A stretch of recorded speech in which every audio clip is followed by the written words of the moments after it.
Hey everybody, Shane here, Shoebox Legends. Thanks for joining me today for a video on a topic that I don't talk about too often, but is definitely near and dear to my hobby heart, and that is my hockey card collection, and more specifically, my Hartford Whalers collection. So I grew up in a hockey-obsessed household. My two younger brothers and myself played from early grade school, not much longer after we learned to walk, were we learning to skate, and played all the way through high school. And it provided so much fun, so many memories, and we were just obsessed. Anything we could do to get involved in the game, learn more about the game, we were all about it. And of course, collecting cards was a big part of that back in the 90s, and I was a rabid Hartford Whalers fan and collector living in the state of Connecticut. And what I have today that we're going to look through is a stack of really cool, unique Hartford Whalers cards that are somewhat scarce or cool for different reasons, just cards that you don't see very often or every day. And I was motivated to get off my butt and put this video together by my good friend and yours, Graig, over at Midlife Cards. Graig has recently gotten into some of these video games, which I think is so cool. Can definitely see the allure here for the same nostalgic reasons as sports cards. And he sent me over this past winter this copy of the original Ice Hockey for Nintendo.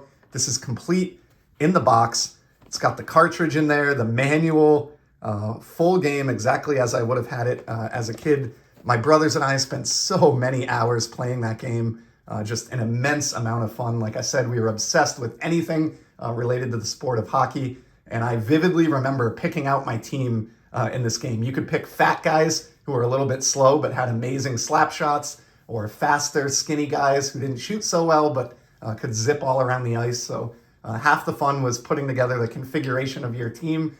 And I can't tell you how many hours, Greg, my brothers and I spent playing this exact game. And it was sort of the precursor to many other ice hockey video games to come, which I enjoyed all the way really through like the mid-2000s before I finally reached the point where I was no longer playing video games. And joining that, since it's a Whalers-themed episode, I have this cool piece in the background, something I've always wanted to show off on the channel but never managed to or found a reason to. Picked that up years back. It's not a bobblehead. The head is permanently affixed. It's just a ceramic statue that is hand-painted featuring Hall of Famer Mark Howe. And I don't have too much information about how this came to be. I've never seen another one. I do believe this is a one-of-a-kind hand-painted piece. The only thing that I was able to learn about it when I acquired it is that it was from the collection or was formerly owned by the president of the booster club for the Whalers in the city of Hartford back in the 90s. So very interesting piece. And with all of that out of the way, and a huge thank you to Greg. I don't think I need to give him much of an intro. I'm sure you're familiar with Midlife Sports Cards. Let's take a look at the actual stack of Whalers cards that I have to share today. And I may move this ceramic statue out of the way. I have a feeling it's going to mess with the autofocus on my camera, but we'll see how it goes here. And we're going to start with one from the community. So check this out. I got this from Brad over at Brad8671 a couple of years back now when he included me in his Bradley Claus donations or giveaways that he does at the end of the year. Of course, known for his amazing generosity. And he blew me out of just away with this one. Numbered to 20. This is like a gold parallel quad auto of Ron Francis up top, the greatest Hartford Whaler of all time.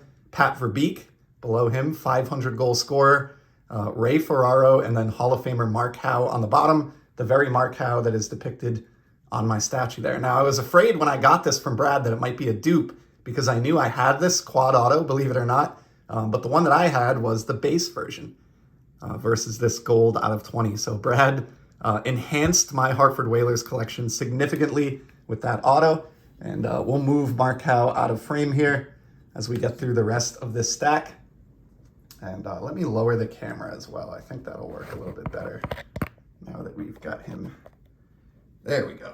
All right, so first up, I've got a goaltender, and this is an autograph card, and this is really in here just because of the randomness and fun of it. Check out this Sean Burke. This is a Pinnacle Be a Player auto. Sean was a guitar aficionado and pictured here jamming out. Love that. I mean, that is quite a clothing choice there on Sean Burke. Very dated card there, but I love it. Here's a fun one, Pinnacle Masks. Baseball card collectors remember the Pinnacle Dufex cards and that cool effect from a lot of their cards in the 90s. on the hockey front, these masks inserts were very, very desirable. This is from a time period where they didn't really have autos and game use stuff in product yet. And so an insert like this, a very tough to find insert, was about the best thing you could expect to find in your pack of hockey cards. So pretty cool masks card there. I'm actually going to grab some stands to put some of these on in the background, and we'll put that masks card up because that is a fantastic looking piece of cardboard. Got a shiny refractor up next. My guy Jeff Sanderson. And speaking of hockey video games, any of you who played hockey games in the 90s will probably remember this guy. He was lightning fast in all those NHL games, like from Sega in the mid-90s, but great player. And this is the first year of Topps Finest refractors for hockey. So pretty cool, sneaky, cool card there. Got a buyback up next. These are Fleer Ultra buybacks from 92-93 Ultra. Of course, they had that same design across all sports. One of the greatest sets of all time. Love the backs as well. And this came out 25 years later, and it's a buyback numbered 225. You can see the foil stamp and the numbering, the 25 here on this Frank Pietrangelo. Largely a backup netminder for the Whalers, but I'll take any of these Whalers buybacks that I can find. How about a couple memorabilia cards up next? Here's one, Brendan Shanahan, who wasn't with the team long. He is a Hall of Famer. This was from a high-end release called Panini Dominion. And back when they had a hockey license for a few years there, they put this set out. And this was really high-end, almost similar to like the Cup from Upper Deck or some of the like Topps Dynasty baseball, those super, super high-end products. I don't ever buy them, but I love this relic, which I found on the secondary market with some really thick stitching in there. Just super cool relic card there of Shanahan. This is numbered 225 as well. And then here's a triple relic.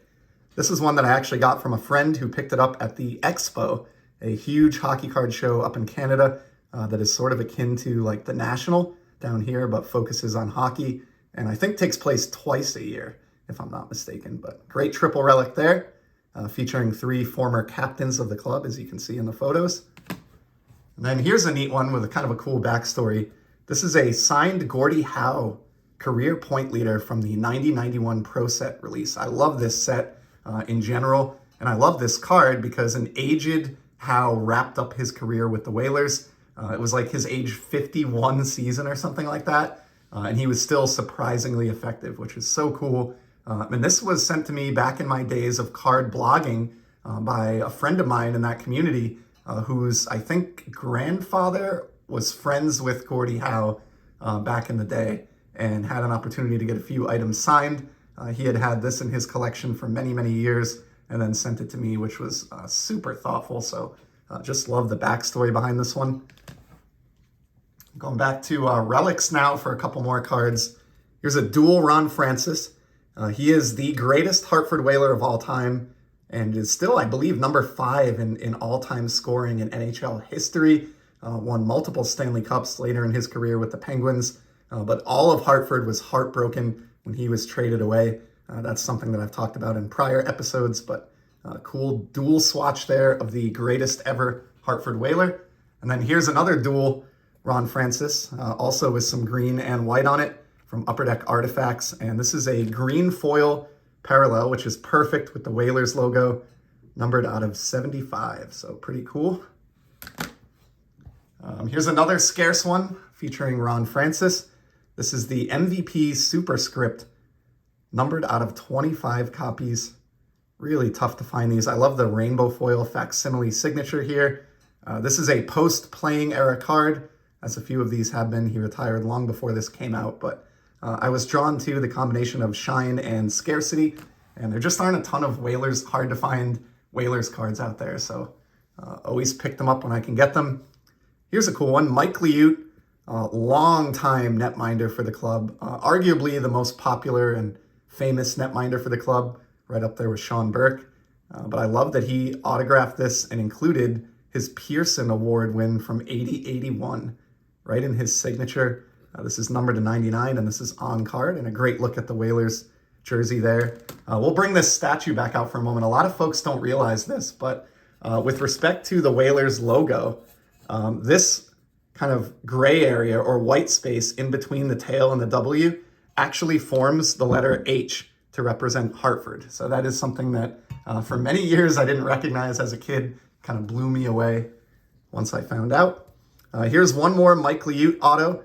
We saw the Wins Pearson inscription on the last one. This one's a little difficult to make out because it's signed in gold ink, but this is on card and he did sign Go Whalers right below his name there. So pretty cool. I can't tell you how fun it was back in the day for us to pack up our minivan, head into the city of Hartford and catch a game in person. It was something that we only did, maybe once or twice a season. So it was always a big memorable moment. While I talk, here's a great Pat Verbeek game used stick. Also received this from a friend of mine who I believe acquired it at that expo show up in Canada. Got this many years back. I love these game used stick cards. But yeah, going to Hartford was great back in the day. I got to see some of the best players of the day and of all time skate in the Hartford Civic Center. I saw Wayne Gretzky play live in person, Brett Hull, and so many others. And I'm eternally grateful to my parents for the effort that went into packing all us kids up into a car, taking this stressful drive into Hartford, finding parking, and putting up with all of us throughout a hockey game. Some great memories there. I've just got a couple cards left here, and these are game-used cards or relic cards. Here's my final Ron Francis of the video, and this is just beautiful. This is from Panini National Treasures Century Materials. This is the patch card, which is numbered to 25. You can see in the upper right. We have a great thick stripe of Whalers green there with some really thick stitching and then a little bit of blue just kind of poking through on the edge. So love these relic cards, especially if they actually purport to be game used. I think that is, the language on the back here does say the enclosed game worn material is guaranteed by Panini America. This was a higher end product, so there was some assurance that the card you were getting was actually had material that was used in an NHL game. That is not always the case nowadays, but love that. And then we close out with the great Gordie Howe. We saw his son Mark on that little ceramic statue at the beginning of the video. And here we have the father, Gordie, arguably the greatest player of all time. Really hard to compare players against eras. But between Gordie Howe and Wayne Gretzky, they were in the NHL every single season from like the late 40s through 1999, through the end of the century. And for that reason, I think those two players are probably my all-time greats, if I had to pick just two. And I love this game-used stick. Kind of a plain wooden swatch here, but I mean, piece of hockey stick of the legend himself, Mr. Hockey, very fitting nickname. And I love that he's depicted late career with the Whalers. And this is a card that I love so much that even though I already had this copy, when another one surfaced maybe a couple of years, a year or two back on eBay, graded, I picked it up because first of all, I love my graded cards. I know I'm guilty of it. And secondly, this one had an even cooler stick piece than the one that I owned previously. So check this out. In a PSA Fine 9, Pieces of History from Upper Deck, 2001 Upper Deck Legends, the great Gordie Howe, piece of his game-used hockey stick. So that's going to be a wrap. I've gone on longer than I intended to for this small stack of cards here. But again, Greg, your thoughtful gift just really motivated me to show some of these off. And the icy tundra that exists outside my window right now was also kind of good motivation for a hockey video. So hope you enjoyed this one. Appreciate you sticking it out if you made it to the end. I'll be back soon with some more content, as you know. And until then, just keep enjoying the hobby, everybody. Take care.